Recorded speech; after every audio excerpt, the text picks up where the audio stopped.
community of faith, we value collaboration and want to play a role in seeing our beautiful city and region reach its incredible potential.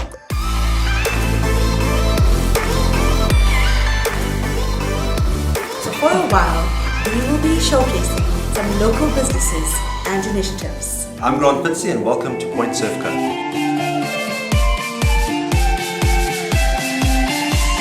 I'm one of 3 partners that started this business barely 90 days ago. We are wanting to build a legacy beyond us. We all have families, we have kids, and we want to build something that's going to last beyond us, something that our kids can take over. But more than that, we see it as an expression of our investment into Durban. More than just a surf shop and more than just a surf factory, because we produce boards. We actually want it to be a surf experience, and being a surfer, you'll know there's that saying, only a surfer knows the feeling, and there's that stoke of walking in and seeing your board being shaped. And so we're actually building a business around the entire surf culture.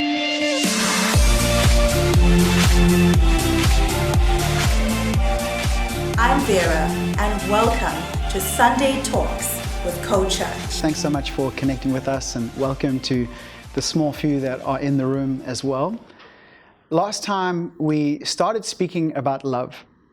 I genuinely believe that love changes everything. And I was reading an article just recently by a psychologist, and this is what the quote was in regards to love. Love is a force of nature. However much we want to, we can't command, demand, or take away love. Any more than we can command the moon and stars and the wind and the rain to come and go according to our whims. Love is powerful. We live in a time right now where there is fear, anxiety, and there's so many emotions going on. And I feel like it's so important for us, particularly for those of us that would have faith, that we come back to love. So last week we were speaking about love, and which is first? Is it our love for God first, or is it God's love for us? And what we would look at is that ultimately it is actually God's love that is first. God is love, and love is God. And so when we look at it in the context of everything of what love is, we need to look at it that actually it is God's love for you and I. But why is this important? Well, we would know that the Bible teaches us that if we had to take everything of what is commanded, the law is summed up by this simple phrase: love God with all of your heart, your mind, and your soul, and love others the same. So just think about that for a moment. That command that comes at us for those that would believe, there is now this call that we are to love God with all of our hearts, with all of our mind, with all of our soul, and to love others the same. So is that even possible? Is that humanly possible? Consider every single moment of every waking day. Love others with all of your heart, soul, and mind. I don't know how you felt driving in here to this environment, what you might be like on your daily commute to work. Maybe there's tension in the home environment. Could you honestly say that from a human perspective, we are living up to what God commands us around love? But we looked at the passage of scripture that is found in John chapter 13, and Jesus gives reference to the command that we are to love one another. But then he actually goes on to say this, that we are to love others as we ourselves are loved by God. And so that's why it is so important. It's important to understand that God is love and love is God, and that actually the first love is God's love towards every single one of us. I don't know why, but I was thinking about how we are to love those around us. And maybe I'm showing my age a little bit, but can you remember the animation series called The Care Bears? Yes. Okay, so the Care Bears, I looked at a little YouTube clip about the Care Bears just recently, and they had these kind of images on their chest, right? And so they would all get together, and it's actually called the Care Stare. That's what it's called. It is called the Care Stare, where essentially there's a tragedy going on, or there's some form of evil, or there is a challenge, and all the Care Bears would get together, and by virtue of their Care Stare, they would see a positive turnaround happen in that situation. And so something came from within them that was therefore exuded into the world around them, and change took place. And so when I think about that statement, love changes everything, I believe it to be true. I believe that the environments in which we find ourselves in are flawed. There is challenge, there is difficulty, but we are positioned in this time as people whom would live in love, that we would actually express that love to people around us, that we would see positive and eternal change taking place. So the question is, when we are called to live in love and to express that love, what is love? We often equate love to that feeling that we get. I'm sure many of us have experienced that love feeling. You know, there's these emotions flowing on the inside of us. There is energy in motion. And that feeling that we describe as love is simply a concoction of chemicals. We have dopamine, we have serotonin, we have oxytocin, we have testosterone and estrogen, all kind of flowing around us that culminates in this energy in motion that we describe as the feeling of love. And it's amazing because when you look at all of those chemicals, and if they are in balance, they all do incredibly good things in our body. They play a vital role in our mental health and well-being. They play a role in our desires and bonding towards other people. But is love just a feeling?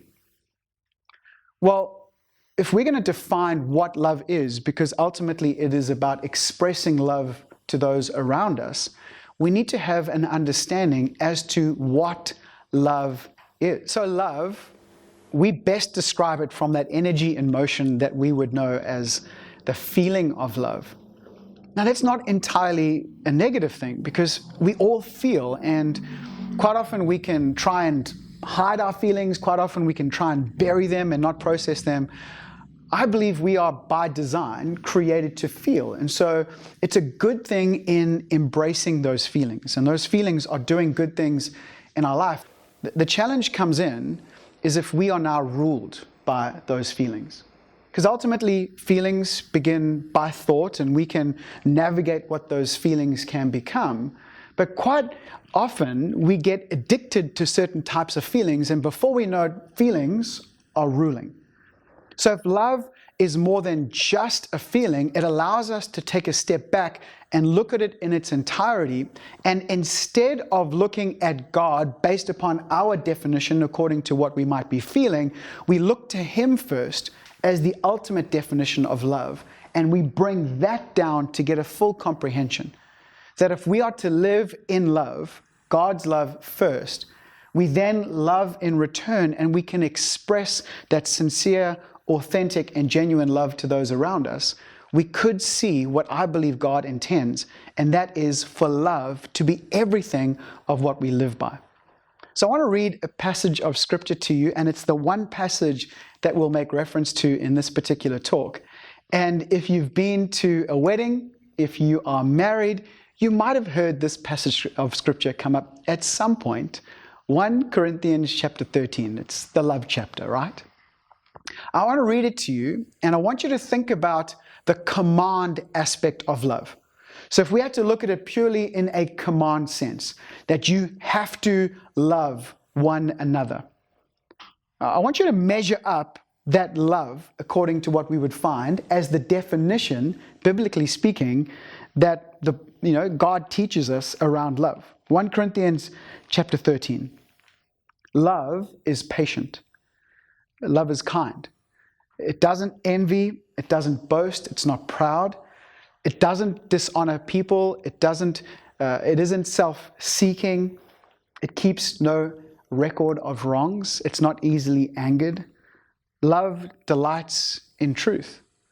So now when we start to think about love and the enormity of it, and now in that way that we are commanded to love, the question that I asked prior was, is it humanly possible to love like this?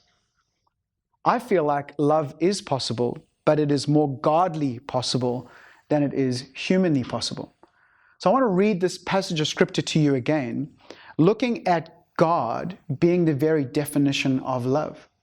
That if God is love, that we would see in 1 John chapter 4, then we can actually now replace the word love with God.